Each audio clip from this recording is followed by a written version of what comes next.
Hello, magandang araw mga sangkay. Welcome back po sa aking channel. For today's video ay share ko sa inyo itong paggawa ko ng tasty bread or loaf bread. Pero bago tayo magsimula ay paki-like at share muna ng ating video na ito at paki-subscribe na rin po. So simulan na po natin.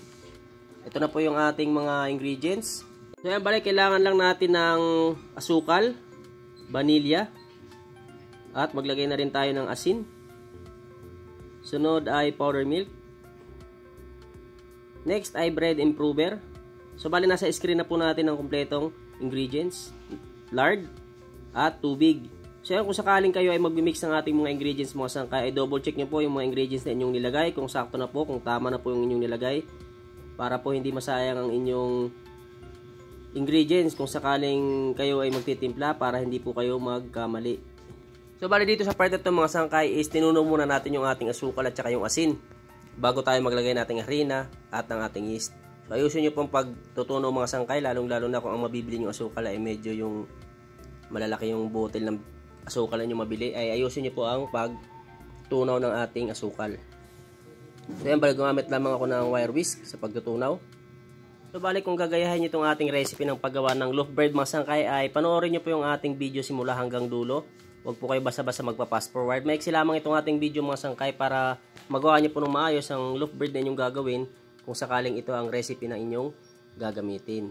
Bali, huwag po kayong magmamadali dahil po ang loaf bread ay medyo malaki ang timbang, kaya hindi po natin dapat mamadaliin ang paggawa nitong ating loaf bread. So ayan, bali next step natin kapag natuno na natin ng maayos yung ating asukal at saka yung ating asin, ay ilagay na natin yung ating susunod na ingredients. Ito na yung ating susunod na ingredients. Yan, harina, 2 kilo. At maglagay na rin tayo ng yeast. Bali yung ating harina mga sangkay is first class po yung ating ginamit dyan, or hard flour or bread flour kung tawagin ng iba. So itong ating minamasa mga sangkay is bubuuhin lamang natin ito. Mas maganda ay gagamitan natin ng makina para mas mapakinis natin at mamasa natin ng maayos itong ating gagawing tasty bread. At ito nga palang ating ginagawa mga sangkay is 2 kilo po ito. Kung sakaling pang merienda lamang po ang inyong gagawin at marami para sa inyo itong 2 kilo, ay hatiin nyo lamang po yung ating ingredients na nandyan sa ating screen para po makagawa kayo sa 1 kilo. Lahat po ng ingredients mga sangkay kailangan yung hatiin ng sukat. So bali kung hindi nyo po napansin yung ating mga ingredients sa ating screen, eh puntahan nyo lamang po sa description dahil doon na po nakalagay lahat ng ating ingredients at mga sukat. Naka-convert na rin po into cups para kung sakaling wala kayong grammars na timbangan ay makakagawa po kayo gamit ang inyong mga cups at tablespoon. So ayan, bali dito sa part na ito mga sangkay, isisimutin natin, tatanggalin natin yung mga nakadikit sa gilid ng ating masahan dahil sayang din po yan.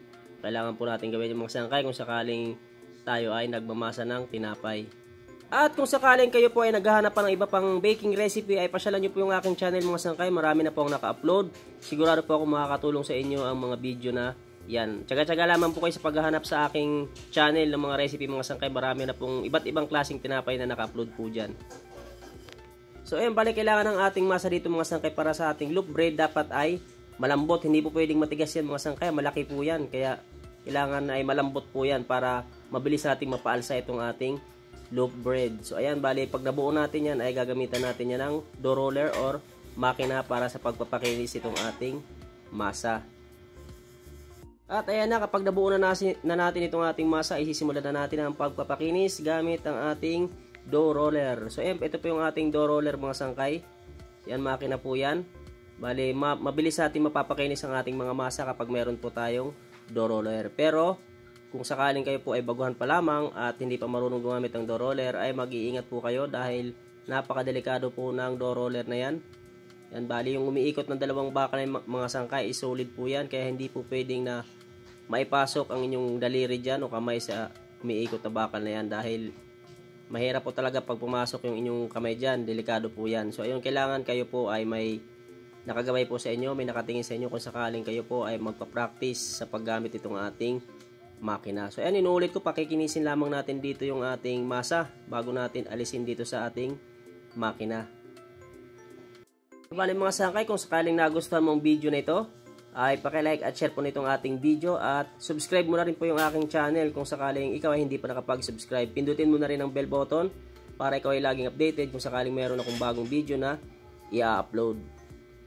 Nga pala mga sangkay, itong ating recipe ay pwede nyo po itong gawing pang merienda lang. So bali, inuulit ko, hatiin nyo lamang po yung ating mga ingredients kung sakaling gusto nyo mas mababa or kaunti lang inyong gagawin. At kung gusto nyo itong gawing pang negosyo ay pwede po. Pero wag nyo pong kakalimutan ang mag-costing dahil napakahalaga po nun. Kwentahin nyo po kung magkano inyong nagastos at para alam nyo kung magkano ang inyong pagbebenta ng inyong magagawang produkto para alam nyo po kayong ay kikita. Dahil hindi po pwede na kayong magnegosyo ay malulugi. Sayang pong inyong pagod, ang inyong puhunan. So, yung kailangan po kayo ay kikita. So, ayan, kapag napakinis na natin itong ating masa, ayan, mga sangkayo, ay diretso na natin sa ating lamesa at pahiran lang natin ng konting lard. Huwag yung dadamihan ng pagpahid ng lard, mga sangkay, ha. Hindi pwedeng masobrahan yan. So, ayan, bali, dito sa part na to, is titimbangin natin. Yan, mas mahalaga po yan, mga sangkay, kapag kayo ay gagawa ng loaf bread, dapat ay nakatimbang po yan. Yan. Kasi nakadepende po yung bigat ng inyong dough or masa sa paglalagay nyo ng inyong loaf bread. Kasi halimbawa po, kung sobrang laki ng inyong lalagyan, tapos ang inyong dough is konti lang, kayang abutin ng dough ang hanggang takip ng inyong loaf bread, kayang abutin ng dough.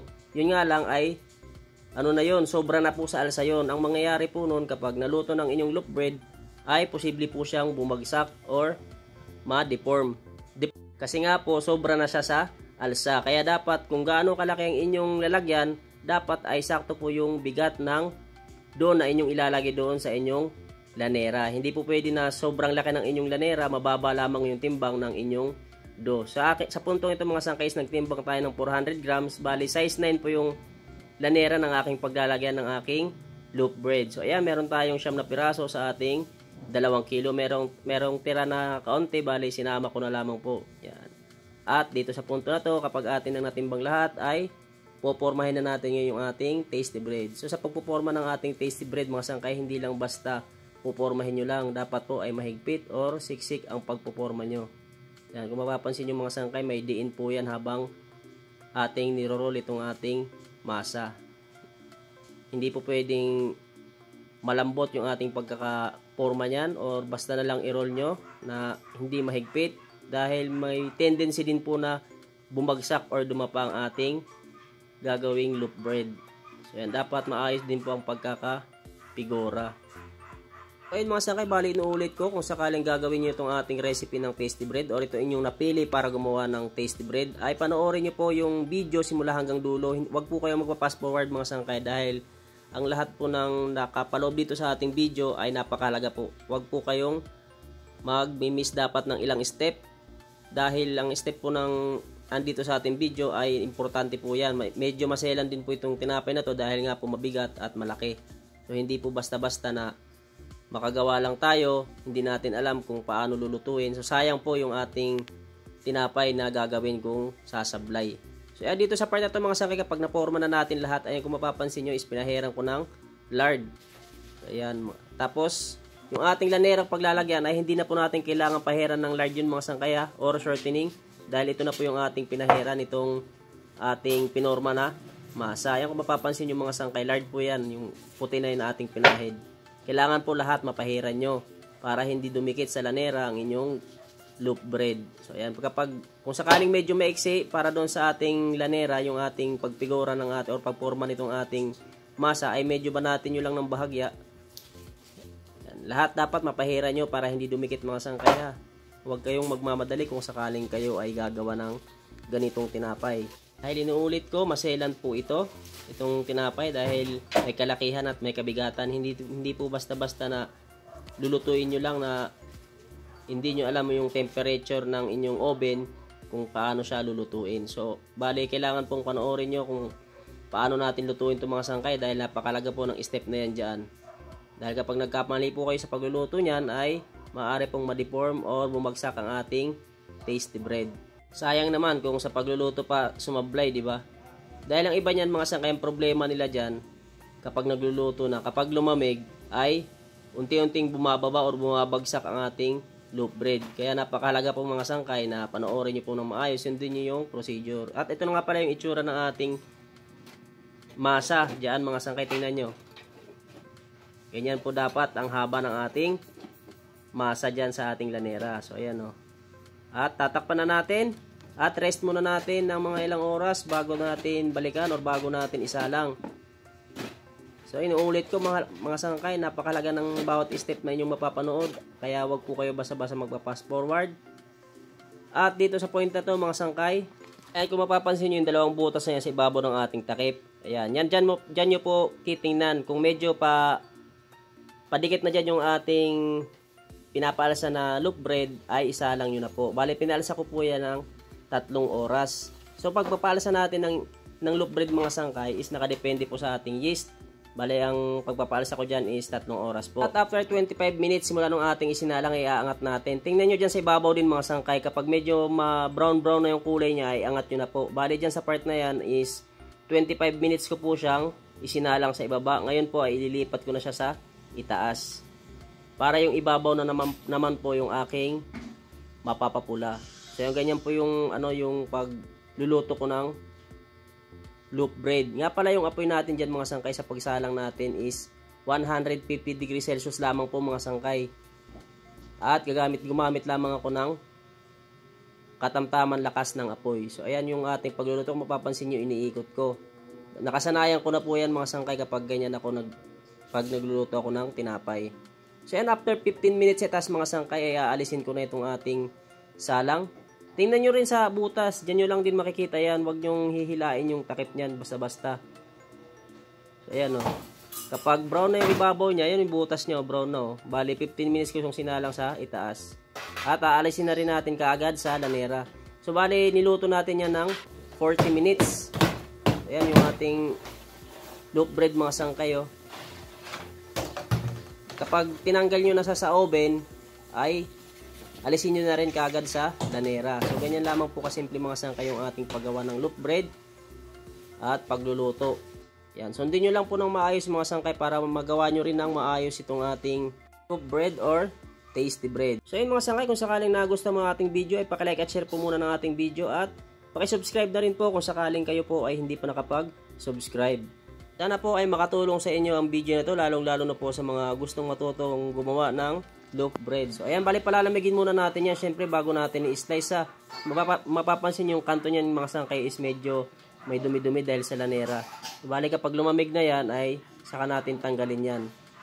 At dito sa part na to ay napalamig na natin. Ayan, kung mapapansin nyo yung mga kanto-kanto niya is dinanggalan ko na po siya ng mga dumi-dumi sa gilid. Dahil yan sa lanera mga sangkay, hindi mo na basta-basta makukuha yung mga dumi yun kasi nakasuksok po siya sa mga kanto ng ating lanera.